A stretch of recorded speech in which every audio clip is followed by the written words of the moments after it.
Just a quick opening statement from you guys. We're asking all the players, obviously you guys have gotten to do a lot of fun activities and different events throughout the week. For each one of you, what's been the highlight of the week for you, the thing that you'll really take home that you're going to remember? I would say Family Feud, just because I'm so competitive, Family Feud. I grew up watching Family Feud. I always wanted to be on the show, so it was a good experience, just to be there. Yep. All right, Brock, what about you? I'd say just hanging out in the hospitality suite at the hotel. Just playing ping pong, playing pool, and just hanging out with everyone. I've been beating them every time in pool, by the way. That's a lot. I'd say Family Feud as well. Just seeing those guys react as the game went on, and Georgia ended up winning that. It was just a fun moment, a moment that I remember, because I had the camera out, walking around and putting the camera in front of my guy's face and stuff like that. So I'm definitely going to remember that moment, just seeing them smile and being able to enjoy themselves. So. Yeah, you guys were into it. That was a fun event. Okay, great. We'll go ahead and jump into questions. Raise your hand. We'll get a microphone to you. All right, my rock-solid star right here, front and right. Yeah, Broderick, a lot of really talented edge rushers. We've already talked about it a lot in here.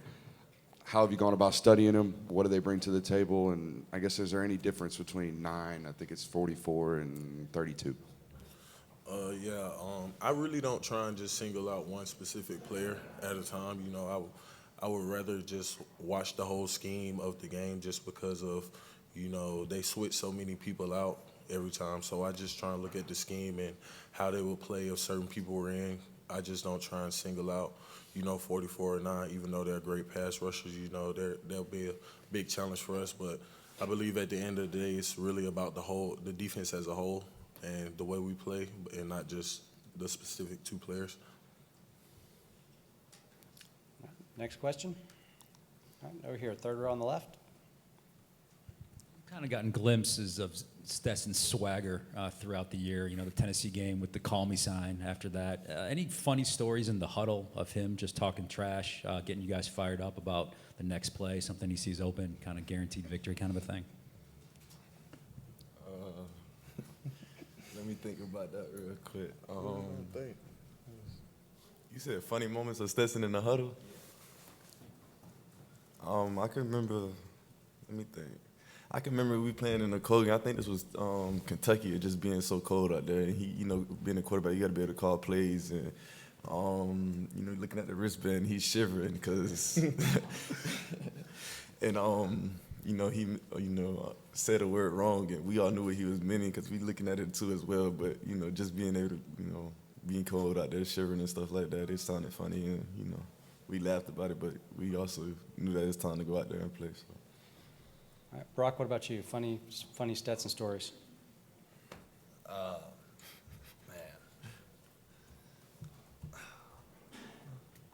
I can't really think of one right now. That was like the only one I was thinking about when he'd come to the huddle and be like, man, I can't even feel my hands right now. It's so cold. And, that was kind of the only one I can think of right now. All right, we'll come back to you. Keep thinking. Broderick, what do you got? I really can't think of anything either. I ain't even going to lie. Man, I got not in the huddle. But yeah. I can say, just like being around him, he's a very funny person, just in general, every day on a daily basis, like he's a great guy to be around, so. All right, we heard in the last session about his flip phone. What's going on with that? You said flip phone? Yeah, what's up with the flip phone? In the huddle, it's more serious. You can't say the huddle because we playing the game, we focus and stuff like that, but just being around him as, day to day, he's hilarious. The flip phone he got, we all question about it because he got an iPhone as well too. Still don't know why he got it. We don't know why he got the flip phone or where this came about, but he just walks around with a flip phone. Or he's like our swagger. I say he'll go and throw on a Louis Vuitton duffel bag or anything like that just to look like. I don't know, because he don't wear things like that. He's not into things like that. So when he do it, it's just, funny and a funny moment. The team loves it and laugh about it. So he's a character. Yeah, definitely. All right, back to football. Justin, get us on track, buddy. Hey, Brock, I was talked to you after the SEC championship game, and you said one of the challenges would be, last year you guys coming off a loss and had a really great month and really kind of drew on that loss to ramp you up into the playoffs? You said that would be the challenge. That was the last time I heard from you. How has the last month been, and where did you guys find that motivation that you had from a loss last year and this year, because coming in undefeated? Yeah, I mean, we had a drive just because obviously we're playing for a national championship, and that drive helped us. And also, they were, because, I mean, I feel like there wasn't really a dip in our performance at practice or anything, and we've just been working all month. So I feel good about our preparation and everything. Yeah, Brock, Brooks Austin with Dogs Daily. I'm just curious. We all know you're extremely versatile as a tight end at H. You play a little bit of running back as well. I guess, what does it require mentally to retain all the information that it requires to play that many different positions, and how long did it take for you to really absorb the full depth of the offense? Yeah, I think last year, like every single week they were putting in new plays, and that would kind of mess with my head a little bit. But and I was still scrambling last year, but this year I felt more like focused, and I mean just able to retain all that information, and it definitely helped being here for another year. And I mean, you eventually kind of like learn everything that's going on during the play just by doing it every time and just seeing other people do it. So that helped. All right, right over here, halfway on the right. Yeah, Jed May with UGAsports.com. Broderick, I'll ask you the same question I asked Cedric. In your opinion, Can you speak up? yeah, what has allowed, in your opinion, what has allowed the offensive line to really develop and get better over the course of the year, I guess specifically over the last month or so? You said what develops us? What has helped the offensive line develop and keep getting better throughout the course of the season? You know, just being able to go against the talent that Georgia has on the defensive side every day in practice, that pushes us every day, helps us get better, helps us grow, just upholding the standard on the O-line, just being able to play as a unit and not as individuals. We really look at that more so of just, trying to play, like thinking about something else. We really want to be a unit and play for one. So I believe that's what it is. Next question. All right, back over here to Justin. Just for any of you guys who want to jump in, go back to Stetson real quick. He's obviously got great numbers throughout his starting career, but in big games, it's been pretty crazy. I mean, the playoffs last year, at LSU this year, he's got 800 passing yards, 9 touchdowns, no picks. What have you guys seen from him in those biggest of big stage moments? All right. Kenny, let's start with you. I just say how comfortable he is. Like you said, he done played in a lot of big time games, and he done seen it already. So just how comfortable he is to go out there and change the play call when we in the one, or get us out of different looks or protections or anything like that. It just helps this team a lot. It just shows how smart and how much of a leader he is, and how much he means to this team to be able to do things like that and help us be successful. So. All right, Brock. I'd say just his confidence going into it, and I mean the focus and the preparation and everything leading up to the game is just helps him a lot during the game. And I mean he just comes out and performs on the big stages, so that's really good for our team. So. Yeah, I will piggyback on what he said. Just like the confidence he brings within himself. Like he's very confident about his game, very confident about the game plan, and what Coach Monken has, implemented, just being able to showcase what he can do, being at the size he is, just being that way on and off the field. Like him, his calmness throughout the storm, he never lacks. So I could just say that. Zach. Hey, for all you guys, it's not often you get to spend some quality time with a living legend. Just curious your takeaways last night with Andrew Young at the Ebenezer Baptist Church. He said Andrew Young. That's the coach.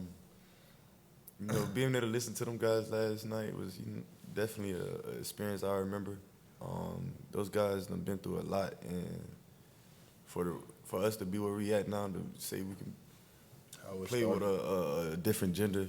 Now this time, this year go around now. So being able to see things change and being able to be on the team with another race shouldn't be able to control the relationships we have, or anything, or outcome in the world and stuff like that. So they went through a lot, and I took a lot from them because I'm in the position they was at, like what they was talking about in college. So being in college playing with my brothers, I call them my brothers, I just look at it as a blessing to be able to be here where I'm at now because back in the day it wasn't like this. So. Brock, how about you? Yeah, I mean, it was awesome just to hear his experiences and like he's been through a lot, and just to, still be that sharp at 9 years old. I mean, Yeah. it was pretty amazing to see him up there and talking and interacting with everyone. So yeah, it was definitely awesome to hear him talk about his life experiences and yeah. Yeah, I could say the same. Just him being 90 is crazy. I would say that, and just him telling us stories. He told one story about Herschel Walker and how he had met Herschel Walker, and how he asked him how he could beat like someone in a race. I can't remember who it was. His sister, yeah. And he told him he had to do 100 push-ups, 100 sit-ups, and find a hill every night to run up and down. So, that was just a great moment, just listening to the stories and, how he came up and just learning more about what happened and what went on back in the day. It was a great experience just to sit there like live and watch him talk about his past events, what had happened in his life, live, because I was sitting in the front row right there, locked in, listening to everything he was talking about, so it was a good experience. All right, over here, back on the right side. Yeah, for each of you guys, Stetson was saying that Coach Monken has really helped him understand the game of football a lot more. I guess for each of you guys, how has Coach Monken helped you develop your understanding of the game of football over the last 3 years he's been here? I'd say Monken is a talented offensive coordinator, so he knows the way he take the game is so serious, and he knows things that I'll never think of.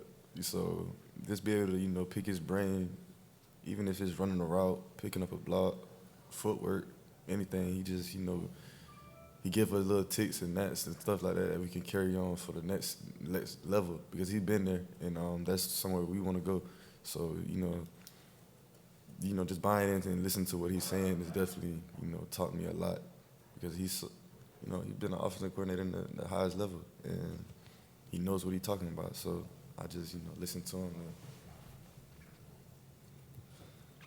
Yeah, I learned so much until I got here. Like in high school, I really didn't know anything about like what to look for and like on film and like opposing defense and everything. And then when I got here, he taught me so much about how to know if someone's coming on a blitz or what coverage they're going to, like pre-snap reads and everything like that. And just having the knowledge he has and being able to share it with us, it's just we got to listen to him just because he knows so much, and it definitely helps me a lot. Yeah, I would say the same thing Brock said. Just like with everything that he knows, it's hard just not to listen to what he has to say sometimes because he knows so much. He's been there. He's done that, at the next level. So, we're all trying to get there to the next level. So just being able to pick his brain and figure out things that you may have not known or you may have known, and he can give you a better understanding still just because he knows so much about it. And, picking his brain, just learning more about defenses, schemes, what they may do just based off what they look, just based off the looks that they give. So I believe that's a great thing for him to do, just being able to coach every position too. Like he doesn't just single out one position like quarterbacks. He watches the wide receivers, he watches the tight ends, he watches the O-line, and it's just great just being able to get that coaching. Yeah, Brooks Austin with Dogs Daily. Broderick, question for you. Recruited by Sam Pittman, signed by Matt Luke, playing under Stacey Searles. What has the journey been like, first of all? What have you kind of picked from everybody? And talk about the year under Stacey and how you guys have, progressed. I don't look at that too much just because of so much of me being still with my brothers, Like that helps a lot, being with them, coming in every day ready to work. But at the same time, it's been a great experience, with all the coaches, being able to pick their brains. I really didn't get to play under Sam Pittman really, but, just when he was recruiting me, I still was able to, get a couple of nuggets from him and, learn a little more. So I would say, and then Coach Searles, he's a great guy. He's a hard-nosed guy. So, he has an old school type coaching mindset. So it was a little difficult to me at first, but I'm getting used to it. And we have a great relationship. We may goof around a little bit, but at the end of the day, we get the job done. So. Right here. Hey guys, Maria Martin, 11 Alive here in Atlanta. This is for all three of you. Obviously, the last time you played was the SEC championship game earlier this month. That's a long time to not play a game from then until now. I'm curious what each of you have done personally to stay locked in and prepared, and how antsy are you just to play this game? Now I'm real antsy. I ain't even gonna lie, I'm ready to play. Just because I don't like sitting around waiting. I'm an impatient guy. I'm ready to get to the point. So. Just being up here in Atlanta, I'm from Atlanta, it helps a little bit, keeping me locked in with my team, my brothers, them. We may goof around a little bit in the hospitality room, beating them in pool. Look at him. I be beating him in pool. He can't beat me. But, just being able to, have fun with my brothers, it keeps us, a little bit motivated and, ready for the big day when it comes. So.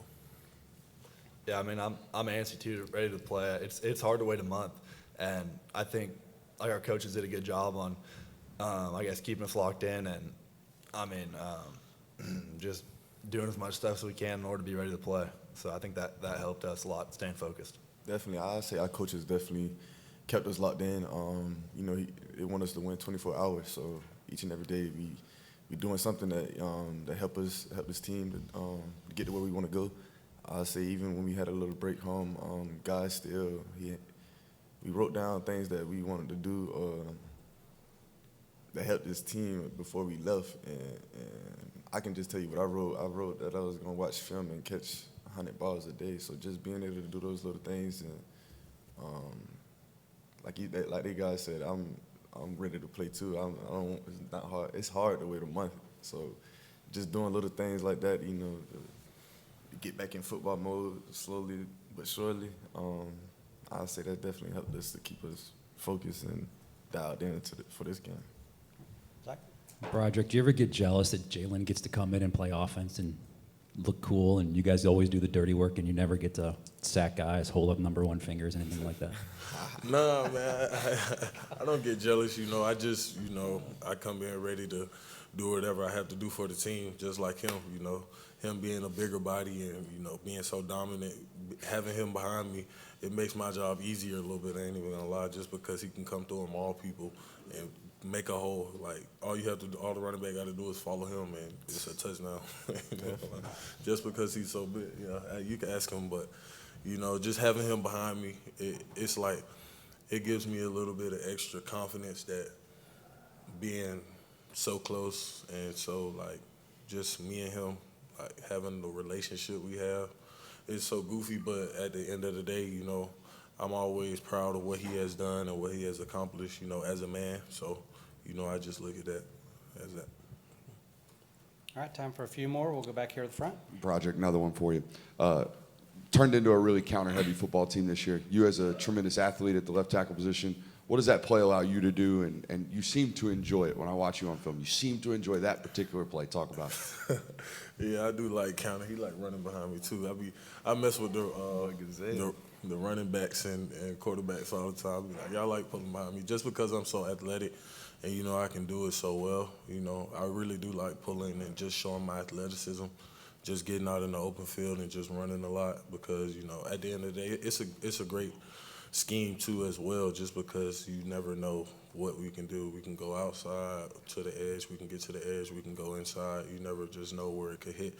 So just being able to, follow the running back to follow me, I think they like that very well. So. Definitely. I say definitely love running behind him and plays like that because he gonna get out and run.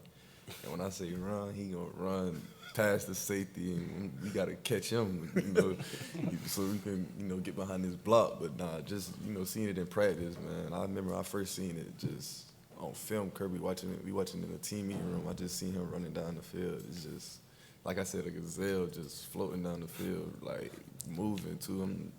Hitting like 19s or something like that. You never see old lineman doing that. It's just crazy how athletic he is, and that brings out a lot for the running game. So, All right, time for one more. Who wants the last question? All right, if I don't see any hands, I'm going back to the rock over here. Okay. Brock, while you and Darnell Washington both play tight end, it's kind of a different spot with him being in line and then you going out in the slot sometimes, taking H-back duties. So can you talk about that relationship and how, doing different things for each other can open each other up? Yeah, I feel like we're kind of two different players, just size-wise and skill set. And I think having him with me, just running the ball or in the passing game, they both help. And I feel like he's such a versatile player too, just being able to maul people in the run game and get out there and beat people one-on-one and catch it over people in the passing game too. It's just like his size and ability is just insane. And it definitely helps my confidence out a little bit out there, but it also just opens everyone else up too. All right, you going to bring us home? No, man, I'm good. You're tapped out? Are you sure? I'm good, man. We're good. All right, last chance. Oh, here we go. Yeah, the closer. Here we go. So earlier, the Ohio State defensive side was in here, and they said they saw some advantages everywhere on the field. Do you guys see some advantages that they have, and what advantages may you have on your side of the ball? I'd say the advantage we got is just, how connected we is as a team to go out there and play. We don't have some tough wins this year, which makes us different stand out from last year's team. We had to pull out our, composure during some games we had to play.